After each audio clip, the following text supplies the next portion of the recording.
I have one of the best and most famous Christian mums in the entire world. And no, I'm not just saying that because I am her son. She literally is the most famous Christian mum in the world. And if you're listening to this, mum, happy birthday, because I know that this episode will premiere on your birthday. And on today's episode, I just so happen to be interviewing one of your friends. You are tuning in to the Make Mondays Interesting podcast. I'm your host, Denzel Gaga, and the friend of mum's that I'm interviewing today goes by the name of Paulette McCormack. She's a HR consultant for Fresh HR Insights, which just so happens to be her business. And we talk all things about managing employees as an employer. So, as always, this is a God-given talent production brought to you by Pamelian Accountants Financial Solutions for your family. Enough of me speaking. Enjoy today's episode. Hey Paulette, how are we going today? I'm good, thank you. How are you? Great. I'm excited to pick your brain on a few things. But the first question I really want to ask you, so the connection I have with you is, my mum, Michelle. I'm curious, how did you guys first meet? Oh, I'd like to say absolute luck, because you have got one fantastic mother. So I met Michelle through networking. With having your own business, networking is an important part to get out, and it's all about the know, like, and trust, and it's building those connections. And every now and then you come across a person that you just gel with, and Michelle is one of those people where in a lot of ways like-minded as well, so we just get on, and that's an important thing, and we've built a lot of trust over the time we've known each other, in what your mother does with her accountancy work and helping businesses, and then obviously she's built trust in me with what I do with the employment relations side of things. So it's been a great working relationship, and if I would like to say, she would be a friend as well along the way. Yeah, there you go. She would love the sound of that, because this episode actually comes out on her birthday, the 16th of November. Oh. So Well, then happy birthday for the 16th. So she's I'll be following her not far behind that myself. Yeah. There you go. I won't be sharing her age because I know she probably won't appreciate that. But yeah, she'll be watching this and listening to this, so happy birthday to her. She'll be the same age as me, which is 21. There you go. Yeah. Which my age too. There you go. So because you met mum through a networking event, I'm curious, so give me a bit of a rundown of what you do. What I do, okay, so I'm an employment relations consultant. So basically what that means, you're looking at the relationship between the employer and the employee.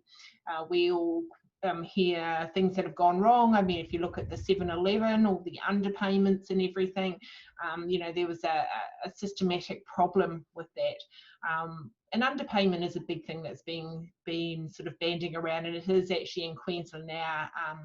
It can carry a criminal conviction if you do actually underpay, knowingly and willingly underpay your team. So that's not meaning make a mistake and then not trying to rectify it. It's actually doing it on purpose. So there is that difference there. So don't freak out too much, but there is that difference there. So those employees who are trying to do the right thing, who've maybe made a miscalculation or a misjudgment, and are willing to correct that, there will be some leniency. But those who do it on purpose and knowingly do it and willingly do it, then there may not be so much lenience in regards to that, and there shouldn't be, because people should get paid what they're entitled to and what's set down in the modern day awards and the minimum rates of pay as well. Yeah. For what you do.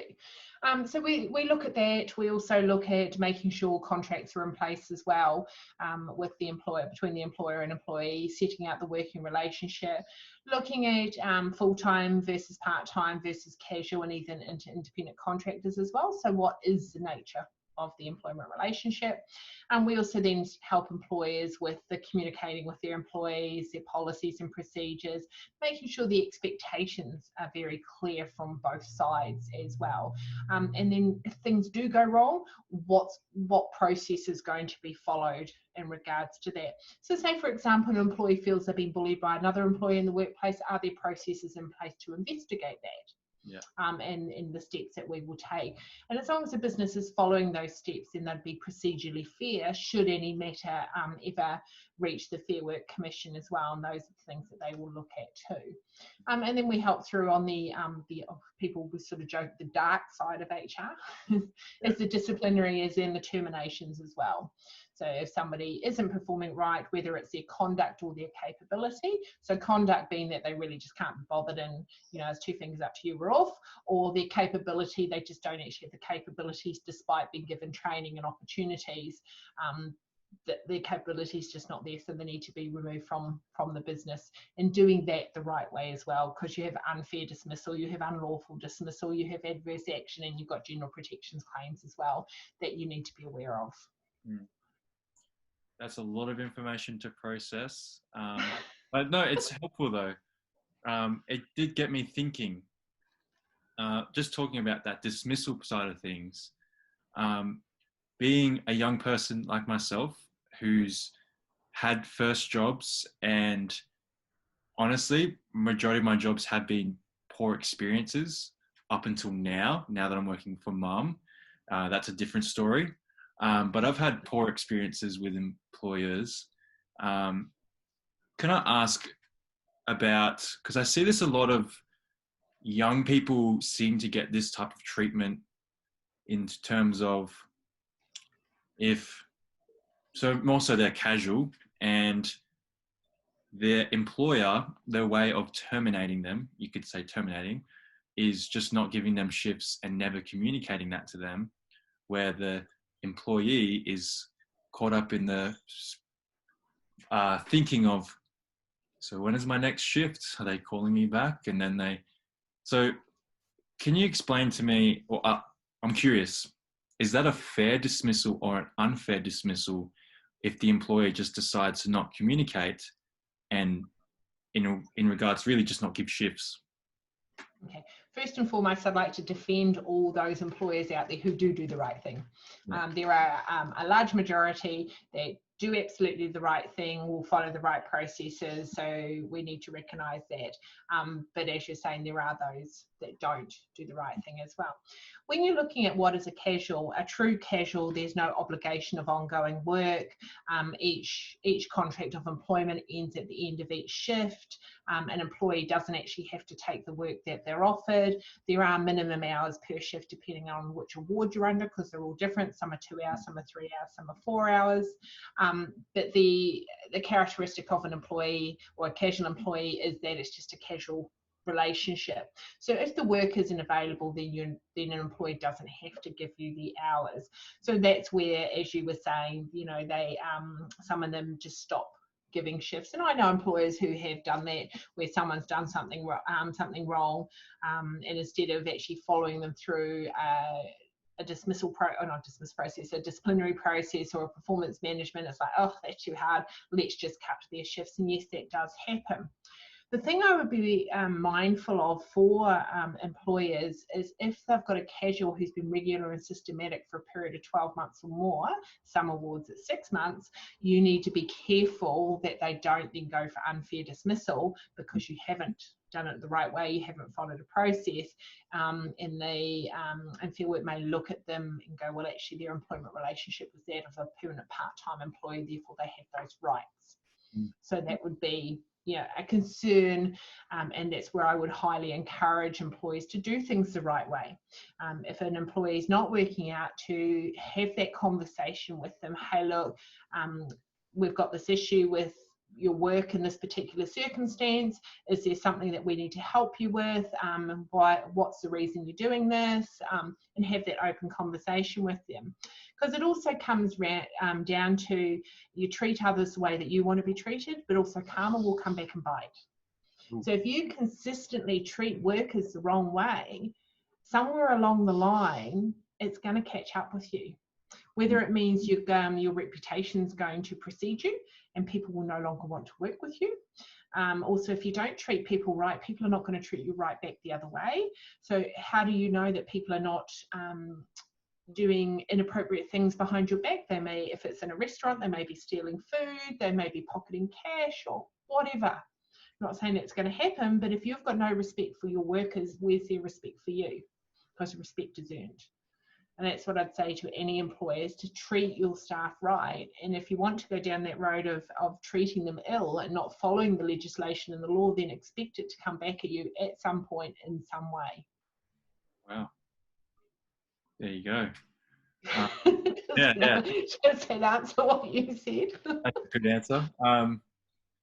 Yeah, I think you're so right about the whole treat your employees with respect. Yeah, I think one of my experiences that there was a point in time when there's a question will come out of this, where an employer did give me a lot of expectation in me in terms of like, oh, we want to see you grow here and see you do this and teach you in this skill. And then none of that happened. And, you know, I brought it up and nothing went from there either, where it kind of changed my attitude towards work, where I was like, I don't want to keep giving my all to this job anymore if this is how I'm going to be paid. So yeah, I've been in that situation of like, I don't feel like I'm being respected as much, so I'm not going to, you know, work as hard as I was when I first started here. And what you're saying there actually comes into, if I may interrupt, into the motivational theories. And with your mother told you, I'm also a university lecturer, so I lecture in the HR/ER space as well. So when you're looking at the motivational theories, you've got what a person inputs. So your inputs were that they're the hard work because you've been given these expectations of what was going to happen, and you keep putting the hard work in. But if you think of the scales, you were putting this effort in, but what you were getting out was different. So we're going like this. Now, what happens to scales when they unbalance? What you're putting in, you're just going to reduce because you're going to do what you get out. And that's one of sort of looking at, I think it's from the top of my head, Adam's equity theory as well. So what you're putting in, you will receive out. And if that changes and imbalances, you'll stop doing that extra input. And where you were saying there about a person telling you what you were going to gain, what that actually becomes is also a breach of your psychological contract. So it's not a written contract, but it's the expectations that you've been promised in the workplace. And when that's been breached, you also become demotivated. The psychological contract. I didn't realize there was a word for that. Wow. There is. There's a whole study around it if you'd like to do some bedtime reading. There you go. So, okay, the question I love to ask is then, say I'm an employer and it's a very new business that I've just started. So it's just been myself, self-employed, but my business is growing, so now I can take on an extra staff member. What should be the process or the tips and tricks of taking on that extra staff member? Because my thinking can be, there's a few situations that I can see happen, but I'd love to get your thoughts on how do we avoid this. Is that I guess there's two versions. There's the version of giving them all this expectation, as we just talked about, of what they could grow into this business, but also the, forgotten what I was going to say. It's also the giving of trust, where it's like, oh, this is my business, this is my baby, and it's the hard to give this trust to them, and that can create problems too, I can imagine. So, what tips and tricks would you give to an employer hiring their first employee, with those things in mind of expectations and trust? Okay. Well, first of all, for a person employing for the very first time, and I do have a lot of clients that have done that and have brought people on successfully, so it does work. But there are always those glitches amongst it for some employers. But would be, as a business owner, it is hard when a business is your baby and you've built it up. So for small business owners, there's a lot of sweat, blood and tears have gone into it. There's been a lot of long nights, and it is almost like your other baby. So it's sort of understanding that as well. But before they actually bring a person on board is when they're actually doing the work, is to start listing out what they'd like the person to do. So actually have that clear, and by that way you've created clear roles and clear expectations of what they're going to do. Now, if you just bring someone in and you haven't got that, then you're like, oh yeah, today we'll do this, tomorrow we'll do this, next day we'll do this, and it becomes really quite disjointed. There's no structure to it. Now, structure is important. I'm going to take you back to when you were aged between, say, 1 and 9. What was the one thing that your mother did with you? She definitely, there was a lot of rules of like bedtimes, of I couldn't drink a particular soft drink. What else? That's the only thing I can remember from those times in terms of the structure. Yeah, it was structure. Yeah, that's so you think, if you're looking at psychology now, I haven't studied psychology, just from listening to people when we talk about children growing up between years 1 and 8 is when the biggest influences happened in your life. So if you're brought up between that time and structure, and then you go into a workplace where you've got no structure, that's a big change. And if you think coming out of the school system, which is structured, into the university system, which is structured, and then into a workplace that is not structured, some people can't cope with that. Yeah. So it makes sense to do that. So have a structured job description in place, what they're going to be doing, and that also sets the expectations. So if you've got on there, so if you're going into a warehouse environment, that every Monday afternoon the stock that's come in is going to be taken off the pallets and it's going to be stored away and entered in the system. So the employee would know every Monday that would have to be done. Okay, so the expectation's clear. But also then if the employer is finding it's not being done, you've also got something to manage that person against as well. It's like, okay, well, this is what I need you to do. We're now at Wednesday, the stuff is still sitting on the pallet, the stock hasn't been entered into the system. That's not what we need to have happened by this point. As set out in your position description, what what can I do, or what do you need help with to ensure that's going to happen? And setting that out. And for a business owner as well, it'll give them some sort of sense of processes, I guess would be the word to put it as well. I was going to use the word control, but maybe that's not the right word. Like sort of, the processes in there as well. So they have got confidence that what needs to be done is being done too, and to the level that they need it to be done. So that would be the first thing putting in there. You might want to use checklists as well. You might want to do weekly check-ins. Maybe on a Monday morning, this is what we need done this week. On a Thursday or Friday, this is what we needed done. How did you get on with that? Is there anything that needs changing? Have you got any concerns? Next week, we've got this coming up. So it's having those two-way conversations as well, but not just the conversation where you're listening, preparing to respond, but where you're listening to actually learn. Yeah, that's good. That's a good piece of advice. Listening to not just respond, but listening to learn. Because I think, that's a good point, because if you're going to truly grow the business, you can't be the only one thinking about growth. It's how can the employees think about growth, and they're going to see things differently than what the employer is going to see. So it's a great piece of advice. There's another question I have is, you may have just answered it there, but I want to just talk about this. You've obviously heard of the concept of the helicopter mum, which is always lording over their children. Not me at all. Not you? Good. I'm glad my mum isn't like that. But, I think what would you say to those people who, those particular managers who would be the helicopter managers, were lording over their work and, in a way, not giving enough trust to their employees? What would you say to them? Well, that's very much like a micromanager. So similar kind of concept. They need to pull their throttle and raise up a bit. They need to actually trust their employees as well, because if you don't empower your employees and you don't trust your employees to do the work, then again, you're not giving them the respect. Why did you employ them in the first place? So you can follow them around? Or did you employ them so the stress gets taken off you? And that's what you need to think of as well. If you're having to micromanage your teams or having to hover over them, then maybe you need to look at your recruitment processes or your job descriptions, and have you match your job description and the duties that you require the person to do and the competencies to the person you actually recruited. Because if you've recruited the right person, they're just going to get on and do what needs to be done to the level that you need it done at. True. There you go.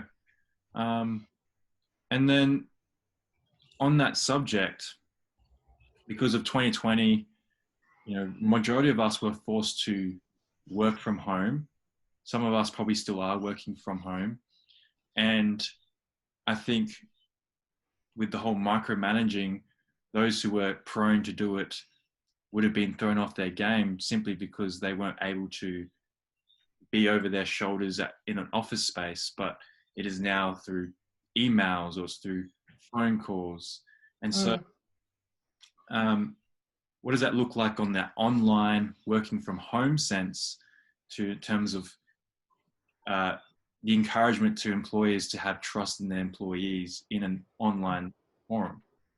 And it has been a massive challenge for some employers as well. I've had employers phone me up and go, I've just seen my worker in Bunnings, are supposed to be working. And it's like, well, because everyone went to Bunnings because it's the only place where you can really go. But I'm like, but it might be their lunch break. Are they actually doing the work that you've asked them to do? Are their outputs up to standard? Well, yes.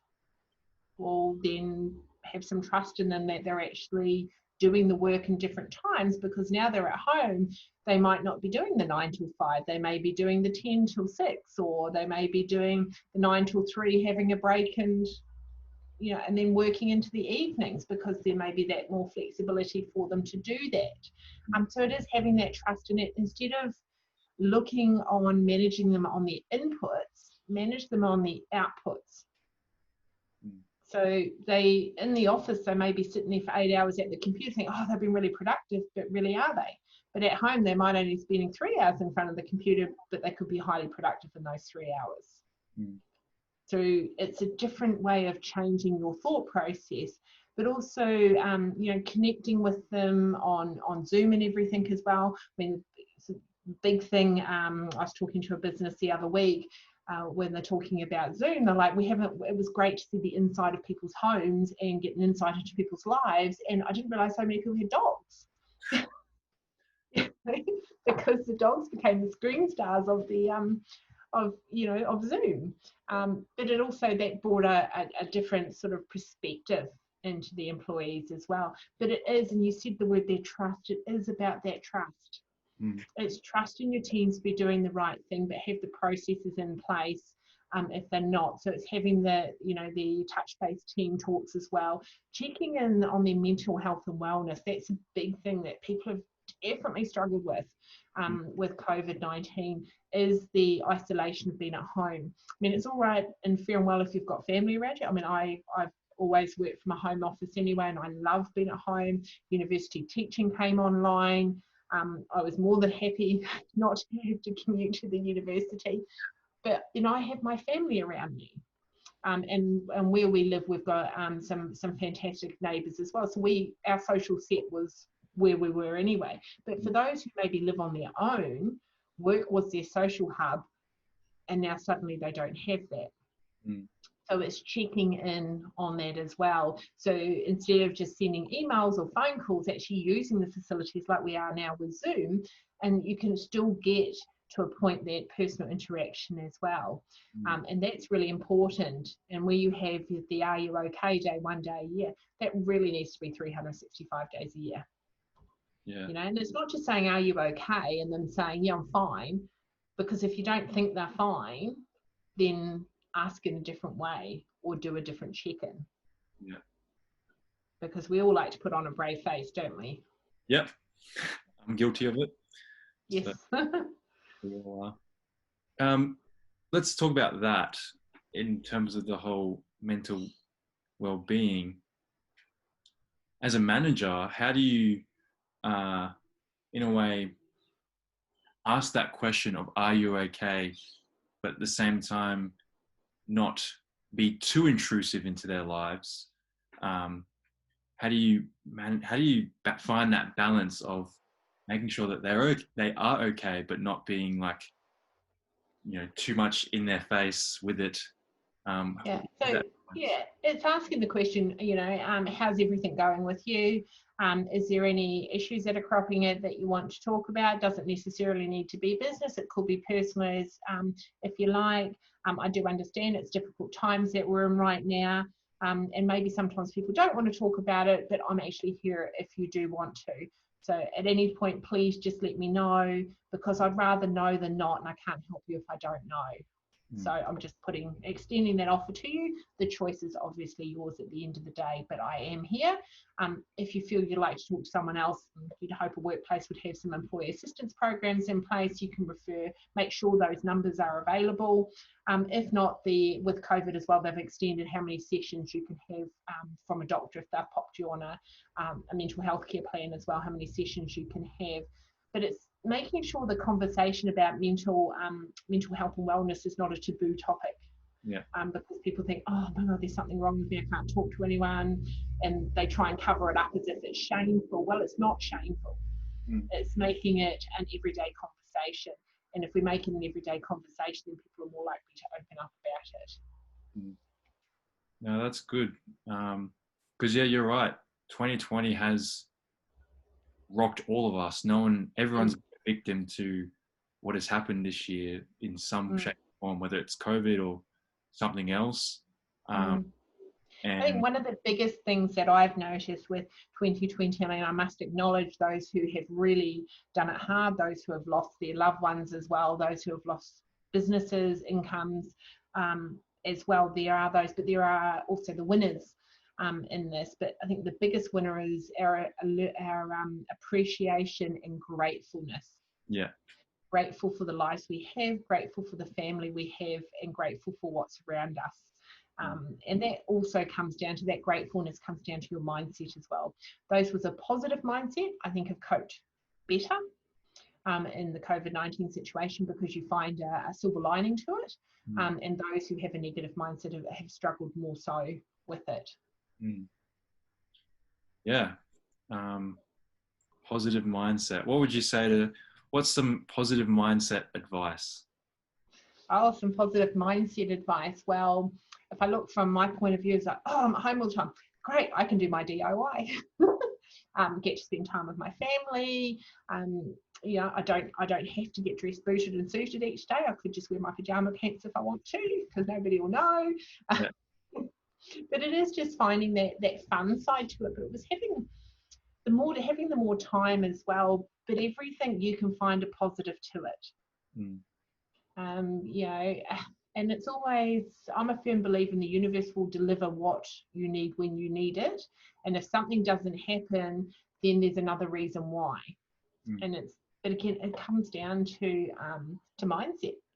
No, that's good.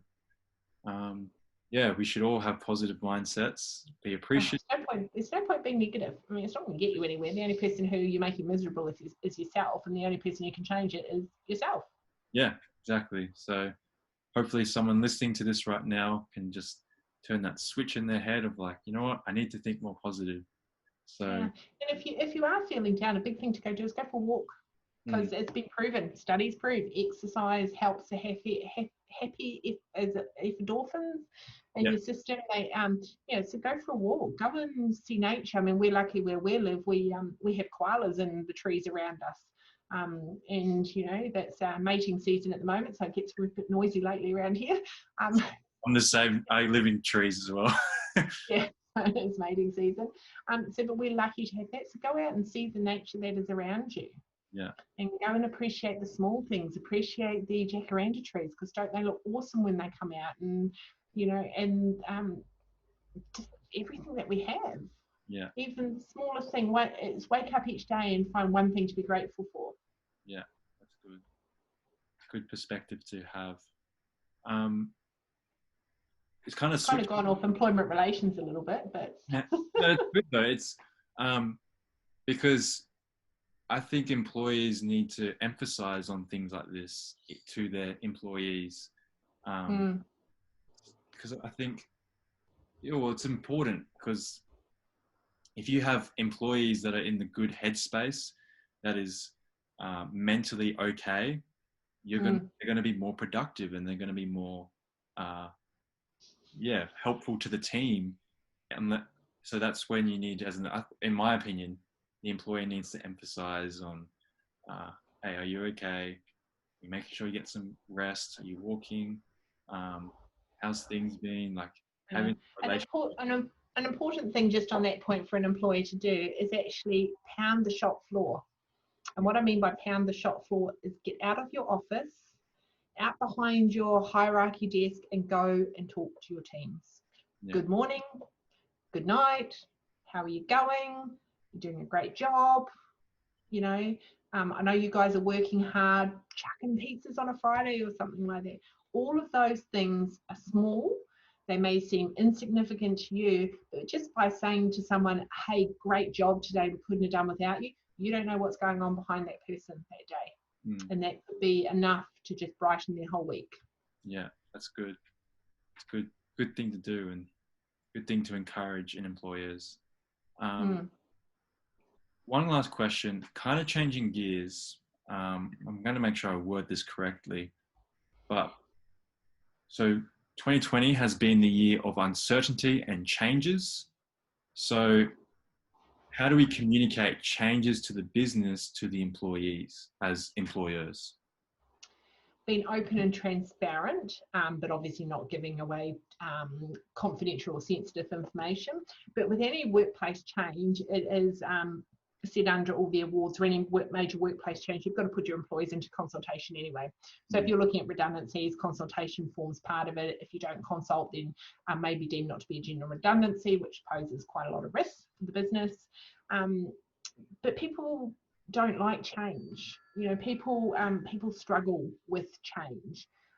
So talk about it. When you're looking at the change theories as well, you've got forces for and forces against. It's looking at those who will come along with you and get them on your side to talk to those who are against you.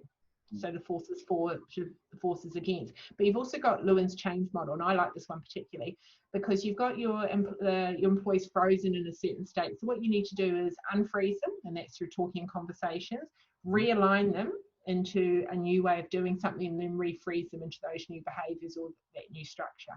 So I use, when I teach this, I go, think about a strawberry frozen in ice, but you want to make it a blueberry.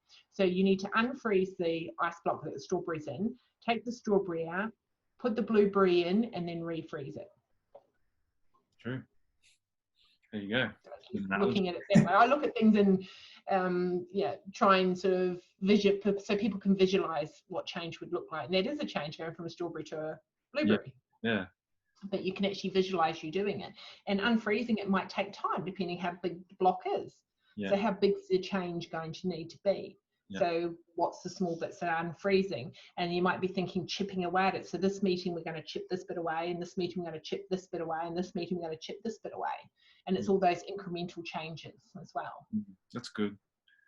So kind of a follow-up question would be, if you, the manager or the employer, is knowing that change is coming, we won't skip the whole 2020. Change came, no one expected it. But in a normal year, when we're expecting change in the business of like, okay, we're going to introduce this X, Y, and Z, how much notice do you need to give to your employees, or what's the best amount? As soon as you know that change is going to happen, is start talking to them about it. Now, you're saying how much notice you'll give depends how big the change is going to be.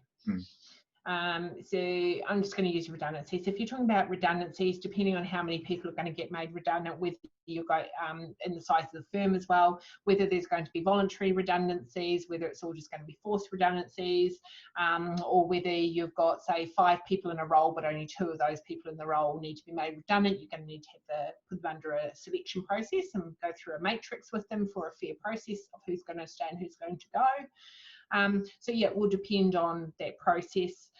So how can you timeline it? you can't really, and in a general term, you can't, because it will be dependent on what it is actually that's going to change. If you're thinking of an organisational structural move where they're going from one facility to another, well, that's going to take a lot of operational changes around that, isn't it? So you might be looking 3 to 6 months process. Redundancies, you might be looking for a 1 to 4 week or even 6 week process, depending on the size of your firm and the number of people as well, because you've got your consultation meetings involved in that. So really, how long's a piece of string will depend on the organisation and what the change is going to be. Yeah, I guess just don't throw it on them the day before or the day of. No, because you have the obligation to consult for any major workplace change. Yeah, that's good. Good point. Well, that's all my questions I have to ask you, and you did a great job of answering them. I want to say a massive thank you to you for answering those questions, having so much knowledge. I'm super grateful that you managed to join on today's episode. This is definitely going to be a very educational episode. I'm super appreciative of that. One real final question I want to ask. This is more of a very light-hearted. Have you ever seen the show The Office? Yes, I actually use parts of skits of it as how not to do things when we're talking about workplace processes.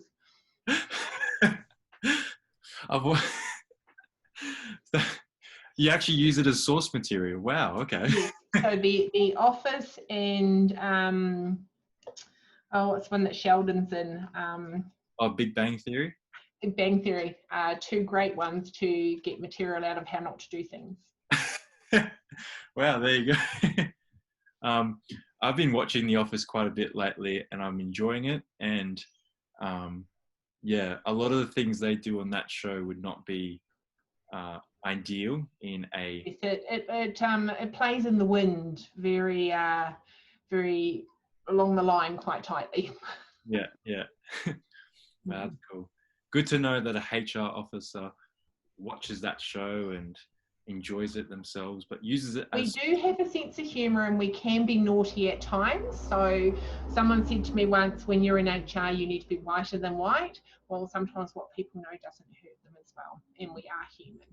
Yeah, that's good.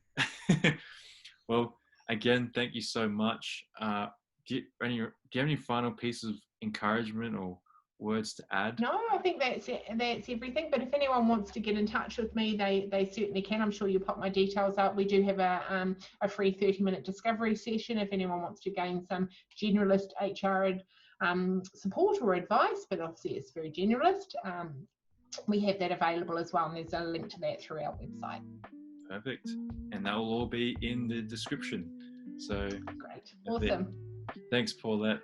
Okay, well, thank you for your time, and thank you for asking me along. It's been an honour. No worries. Thank you. I hope you learnt a lot from today's episode of Make Mondays Interesting. Paulette was very insightful to a lot of the questions that I had for her today. Thank you so much again, Paulette. And if you enjoyed today's episode, please like, comment, share, subscribe, review. Do everything that you can to let us know that you enjoyed today's episode, because if we made your Monday more interesting, well, your engagement helps us reach more people in this world so that their Mondays can be made more interesting. I'm your host, Denzel Gaga. Again, thank you so much for listening.